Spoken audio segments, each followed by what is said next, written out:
Welcome to Salim समी channel. मैं हूं आपका एस्ट्रोलॉजर सलीम समी। आज फिर किसी नए टॉपिक पे आपसे बात करेंगे। आज का टॉपिक हमारा सारस्वती और ढैया है। पिछले काफ़ी वीक से मेरे साथ जितने भी क्लाइंट्स थे उन सब ने यही कहा, कुछ कमेंट में भी, कि ढैया और सारस्वती के बारे में बताएं।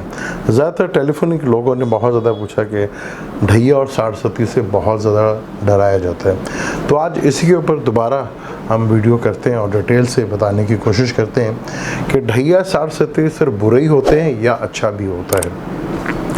जैसे फ़र्ज़ कर लें, अगर आज हम बात करें कैप्रिकॉर्न, सैजिटेरियस और एक्वेरियस, ये तीन जो ज़ोडिक साइन है इन्हें सारस्वती लगी हुई है।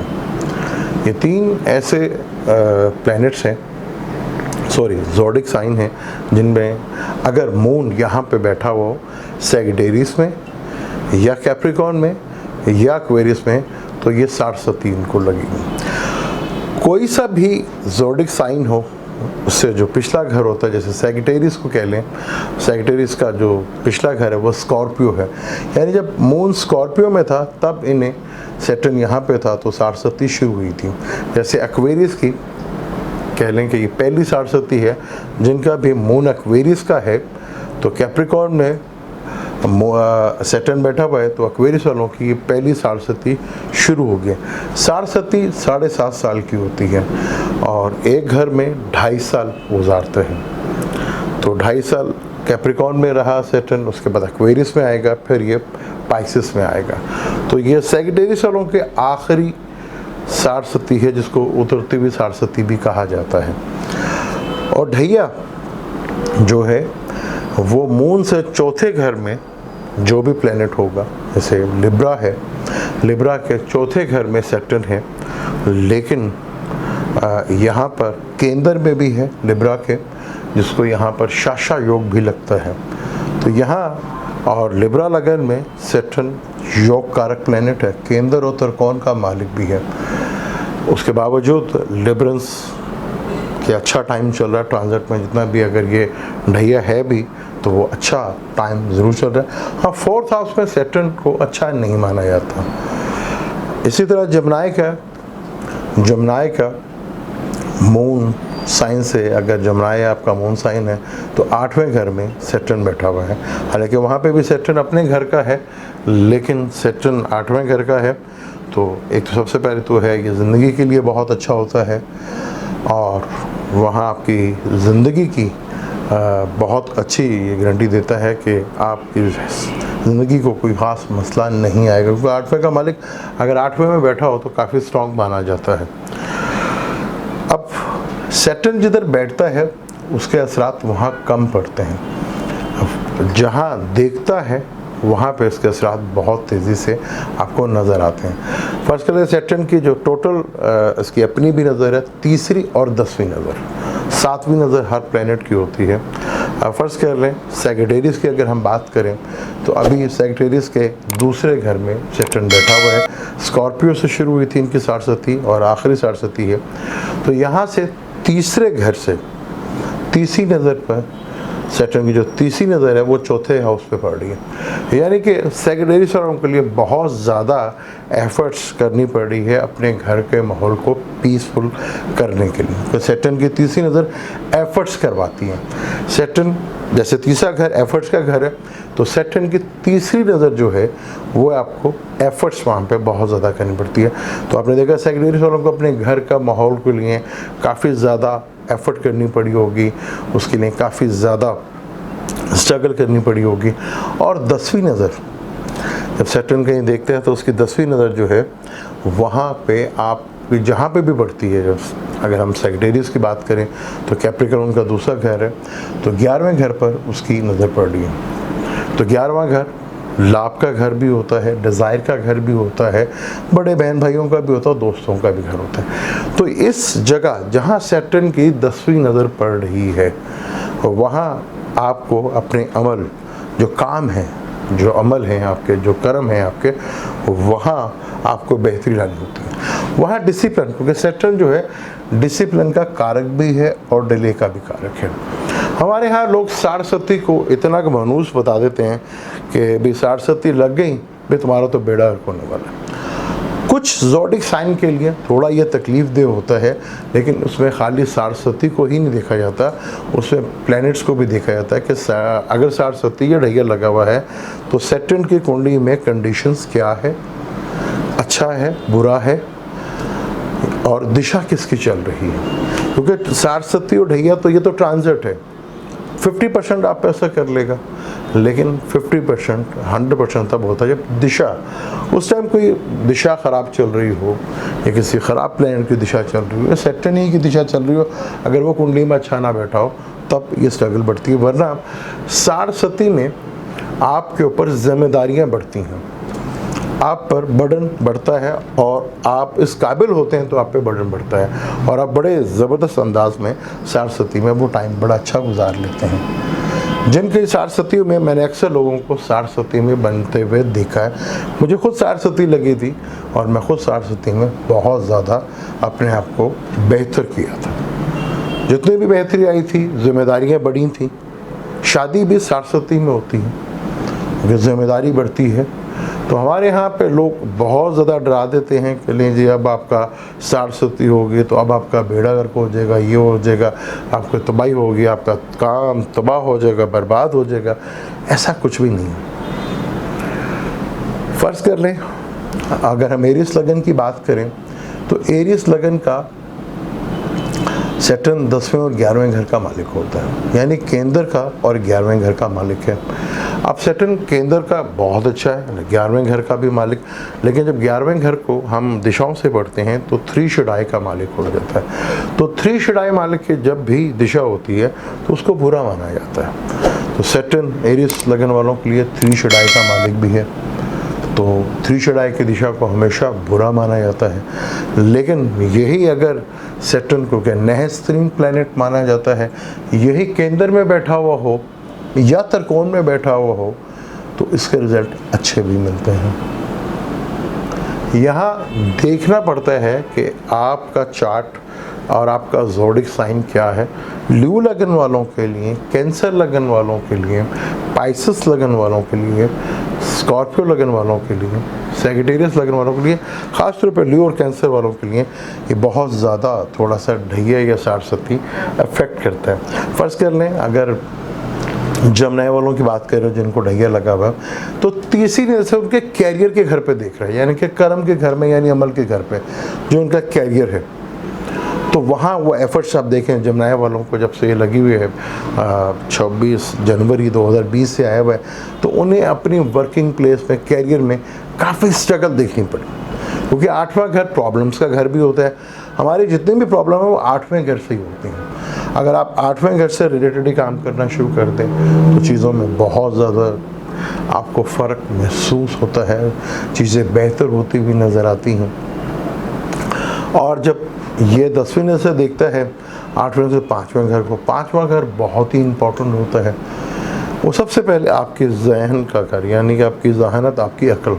अगर आपकी अकल मर गई तो फिर चाहे ढैया है जो मर्जी है, अगर सैटर्न ने आपकी अकल को पकड़ लिया, क्योंकि लव का घर भी है। और मैंने मेजोरिटी में जितने भी ज़्यादातर ढैया में या सारस्वती में देखें तो मैंने किसी रिलेशनशिप में अटैच होते हुए काफ़ी लोगों को डिस्टर्ब होते हुए देखा है, फाइनेंशियली डिस्टर्ब होते हुए देखा है, कैरियर डिस्टर्ब होते हुए देखा है। तो यहाँ एकदम कह देना कि जी यहाँ, हालांकि सैटर्न जमनाए वालों के लिए दोस्त 9th का भी मालिक है, जिन जमनाए वालों के लिए 8वें घर से रिलेटेड देखिए उन्हें यहाँ पे बैठा हुआ है तो 4 से ये 5th बनता है, तो उन्हें विरासती प्रॉपर्टी से भी बेनिफिट मिलेगा। देखना पड़ता है कि सारस्वती किस लेवल के। ल्यू लगन में, कैंसर लगन में बाज़ दफ़ा ये बहुत अच्छा रिजल्ट देता है, क्योंकि ल्यू लगन का 6ठे का और 7वें का मालिक है, केंद्र का और 6ठे घर का मालिक है। 6ठा घर सर्विस का घर होता है, 6ठे घर में सैटर्न को वैसे बहुत अच्छा माना जाता है। और अगर यही सैटर्न ल्यू लगन के केंद्र में आ जाए और इसकी दिशाएं भी चलो, 6ठा घर भी जो है 3 शडाई का घर होता है, तो अगर यही केंद्र में आ जाए तो ल्यू लगन में भी इसकी दिशा चल रही हो तो वो दिशा जो है बड़ी एक्सीलेंट गुजरती है। यहाँ सिर्फ लोग मून को देखा कि जी मून से सैटर्न 12वें घर में आ गया है सारस्वती, और अब तो यहाँ पर ऐसा हो गया मून एस्ट्रोलॉजी और सारस्वती ढैया ये वैदिक एस्ट्रोलॉजी का कॉन्सेप्ट है। वेस्टर्न एस्ट्रोलॉजी में ये इस कॉन्सेप्ट को माना ही नहीं जाता। और अब मैंने ऐसे ऐसे एस्ट्रोलॉजर देखे हैं, वो मून से भी सारस्वती लगा रहे हैं, लगन से भी सारस्वती लगा रहे हैं और सन साइन से भी सारस्वती लगा रहे हैं। बस उन्होंने सारस्वती लगानी है, किसी तरह भी लगाए। इसका मतलब तो ये हो गया कि वो सिर्फ कमाई का धंधा बन गया। ये सारस्वती सिर्फ मून साइन से ही आपको सारस्वती और ढैया का असरात पड़ते हैं। मून का ताल्लुक हमारे इमोशन से होता है, तो हम फिज़िकली बहुत चीज़ें वो फेस कर रहे होते हैं। फिज़िकली हमें काफ़ी इमोशनली सेटबैक लगते हैं। जब ढैया सारस्वती लग जाए तो वो बहुत अच्छा टाइम भी होता है, क्योंकि ज़िंदगी का सबसे खूबसूरत लेसन आप सीख रहे होते हैं। वो आपको डिसिप्लिन में लाना चाहता है और आप डिसिप्लिन के ख़िलाफ़ चलते हैं। अगर आप सैटर्न कह रहा है कि नहीं भाई, अब आप अपने ईगो को साइड पे करें और ज़मीनी हक़ाइक़ को समझें, वो अपनी ईगो और अपनी अना को बचाने के चक्कर में लगा रहता है। उस चक्कर में वो सब कुछ बर्बाद कर बैठता है। आप सैटर्न की नेचर की तरह हो जाए, सैटर्न को बिहेव, अगर आप प्लैनेट्स की नेचर की तरफ करें, जो वो प्लैनेट चाहता है, अगर आप वही करेंगे, इससे बड़ी रेमेडीज़ ही कहीं। सैटर्न जैसे अब कैप्रिकॉर्न में बैठा हुआ है, अपने घर में बैठा हुआ है, 10वां घर उसका कर्म का घर होता है, अमल का घर होता है। यहाँ सैटर्न बहुत ज़बरदस्त रिजल्ट देता है। लेकिन अगर आपके कोई भी प्लैनेट यहाँ पे बैठा हुआ हो बाय बर्थ, जैसे आज सैटर्न इधर कैप्रिकॉर्न में बैठा, कोई भी प्लैनेट हो आपका, मार्स है, तो प्रॉब्लम्स आपको जब से देख लीजिए आया होगा 24 से प्रॉब्लम शुरू होगी। केतु बहुत ख़तरनाक होता है, राहु के साथ भी इसकी युति काफ़ी बुरी मानी जाती है, शम्स के साथ भी होता है, लेकिन मून के साथ काफ़ी बेहतर भी होता है, लेकिन वो भी दुश्मन है, लेकिन इमोशनली काफ़ी कुछ होता है। लेकिन अगर यह जुपिटर के साथ हो, आपने देखना है कि अब जैसे ट्रांजिट में आपका सैटर्न कहाँ पे है, ऑपोजिशंस में है, केंद्र में है, त्रिकोण में है। अमूमन ज़्यादातर प्लैनेट्स केंद्र में और त्रिकोण में बड़े अच्छे रिजल्ट देते हैं। अब जैसे अगले साल सैटर्न एक्वेरियस में आएगा, जो कि इसका मौल त्रिकोण का घर है। कोई भी प्लैनेट मौल त्रिकोण में अच्छा माना जाता है, वहाँ उसके रिजल्ट बहुत अच्छे माने जाते हैं। यानी सैटर्न जब इधर आएगा तो भरपूर लेवल पे आप देखेंगे कि यहाँ असरात होंगे। हालांकि सारस्वती होगी, लेकिन यहाँ पर भी एक्वेरियस वालों का शाशा योग लगा होगा। अब कैप्रिकॉर्न वालों के लगन में बैठा हुआ है, शाशा योग बना रहे हैं। लिब्रा लगन के भी केंद्र में आ गया, एरिस के भी केंद्र में आ गया, कैंसर वालों के भी अपना केंद्र में आ गया। तो यहाँ तो शाशा योग लगा रहा है। और 7वां घर बिजनेस का भी होता है, तो कैंसर वालों के लिए बिजनेस की अपॉर्चुनिटी बहुत ज़्यादा बड़ी होगी। अब मार्स इस कुंडली में, क्योंकि कैंसर लगन में मार्स 5th का और 10th का मालिक है, और बिजनेस का मालिक के साथ 8वें का भी मालिक है। अगर 8वें से रिलेटेड काम हो रहा है, रिसर्च से रिलेटेड हो रहा है, आपने देखा होगा कि कैंसर वालों के अब कोई गवर्नमेंट से कोई पेंशन फंसी हो या कोई फंड फंसे हो, वो एकदम अचानक ये मार्स सैटर्न की युति में मिलेंगे। तो सारस्वती बुरी नहीं होती। सारस्वती को देखा, सारस्वती में जिम्मेदारियां पैदा होती हैं। 8वें घर का ढैया काफ़ी ख़तरनाक हो जाता है अगर सैटर्न बाय बर्थ चार्ट में आपके बुरा बैठा हो, तो तब आपके लिए वो टाइम बड़ा ही मुश्किल होता है। अगर उस वक्त आप जहानत, अपनी अकल का दामन नहीं छोड़ते, जो आप मर्ज़ी कर लें आप, कुछ भी नहीं। हाँ, उसमें आप बहुत बेहतर है, ओके। 3 प्लैनेट ऐसे हैं जिनमें षट रिपु नहीं होता। वो शम्स है, जुपिटर है, कमर है। 3 मेटल्स की रिंग भी आप पहन सकते हैं कि ये वो प्लैनेट है कि जिसमें षट रिपु नहीं होता। 6 किस्म की बीमारियाँ, खौफ, अगर मैं उसको एक ही लफ्ज़ में जोड़ूँ तो खौफ नहीं होता। को ज़्यादातर चीज़ें हम खौफ से करते हैं। अगर हम लालच में पड़े तो अब खौफ होता है, हसद कर रहे हैं तब खौफ होता है, अटैचमेंट किसी सोचे तब भी खौफ होता है, गरूर करते हैं तब भी हमें खौफ होता है, लालच में पड़ते हैं तब भी खौफ में जाते हैं हम, और हसद और जलन करने लगे तब भी खौफ से होता है। तो ये 3 प्लैनेट शम्स, कमर और जुपिटर ये जो है इनमें षट रिपु नहीं होता।